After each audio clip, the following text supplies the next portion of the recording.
نبی پاک صلی اللہ علیہ وسلم نے ارشاد فرمایا سونا مسلمان وہ ہے کہ جس کام سے اس کا مطلب نہیں اس کام کو چھوڑ دے۔ اور نبی کریم صلی اللہ علیہ وسلم نے فرمایا قیامت کے دن زیادہ گناہ ان لوگوں کے ہوں گے جو زیادہ فضول باتیں کرتے تھے، ان کے گناہ زیادہ ہوں گے۔ فضولیات سے بچیں، اپنے اوقات کار زندگی میں مرتب کریں۔ ہم پتہ کیا کہتے ہیں، 1 منٹ میں آیا، تو 1 منٹ ٹھہر، میں یہ محاورہ ہے ہمارا، 1 منٹ دے ذرا مجھے۔ تو میں اکثر دوستوں سے کہتا ہوں کہ جو 1 منٹ ہے نا، اسے کیوں ضائع کرتے ہو؟ کیوں کہتے ہو 1 منٹ ٹھہر؟ کیوں ٹھہرے بھائی؟ آپ کو پتہ ہے منٹ میں کیا ہوتا ہے؟ 1 منٹ میں 6 دفعہ سورۃ اخلاص پڑھی جا سکتی ہے اور 2 قرآن پاک پڑھنے کا ثواب ہے۔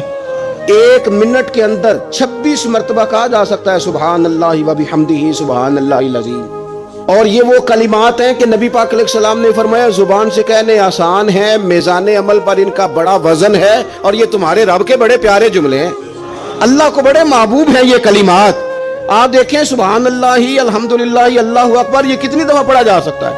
1 منٹ کے اندر کئی دفعہ پیار سے ماں باپ کی زیارت کی جا سکتی ہے، اور جتنی بار زیارت کرو پورے حج کا ثواب ملتا ہے۔ 1 منٹ کے اندر فون اٹھا کے کسی مریض کی عیادت کی جا سکتی ہے۔ اور میرے نبی پاک صلی اللہ علیہ وسلم نے فرمایا جب تم مریض کی عیادت کرتا ہے تو خدا کی رحمت کا دریا بہہ رہا تھا، تو نے اس میں غوطہ لگا لیا ہے۔ 1 منٹ کے اندر تو کمال ہو جاتا ہے، لیکن شرط یہ ہے کہ اس منٹ کو ضائع نہیں کرنا، اس منٹ میں کچھ کر جائیں۔